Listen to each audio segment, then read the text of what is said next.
యాదాద్రి భువనగిరి జిల్లా చౌటుప్పల్ మున్సిపల్ కేంద్రంలో అంతర్జాతీయ మహిళా దినోత్సవాన్ని ఘనంగా నిర్వహించారు. ఈ సందర్భంగా చౌటుప్పల్ మున్సిపల్ కేంద్రంలో బెల్ట్ షాపులను పూర్తిగా నివారించాలని మహిళలు ప్లకార్డులు ప్రదర్శించారు.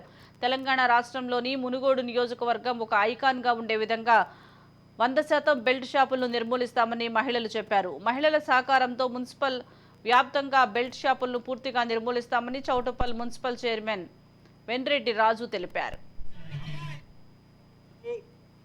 మారు పేరు తెలంగాణ రాష్ట్రానికి ఒక దిక్సూచి, మునుగోడు ప్రజల అభివృద్ధి ప్రదాత కోమటిరెడ్డి రాజగోపాల్ రెడ్డి గారి సారథ్యంలో ఆయన పిలుపు మేరకు స్పందించి ఈరోజు చౌటుప్పల పురవ్యాప్తంగా అంతర్జాతీయ మహిళా దినోత్సవం సందర్భంగా ఈరోజు చౌటుప్పల పుర కేంద్రంలో బెల్ట్ షాపులను నివారించాలని ఈరోజు మహిళా సోదరిమణులు వేలాది మంది మహిళా సోదరిమణులతో ప్రతిజ్ఞ చేయించడమే కాకుండా ఏదైతే కుటుంబాలను విచ్ఛిన్నం చేయడం కాకుండా ఆర్థిక పరిస్థితులను విచ్ఛిన్నం చేయడం కాకుండా ఆర్థిక స్థితిగతులను విచ్ఛిన్నం చేయడం కాకుండా కుటుంబాలను వీధిన పాలు చేస్తున్నటువంటి మహమ్మారి బెల్ట్ షాపులను నివారించాలని కంకణం కట్టుకుని ఈరోజు మహిళా సోదరిమణులందరి సమక్షంలో మేమందరం ఒక ప్రతిజ్ఞ చేయడం జరిగింది.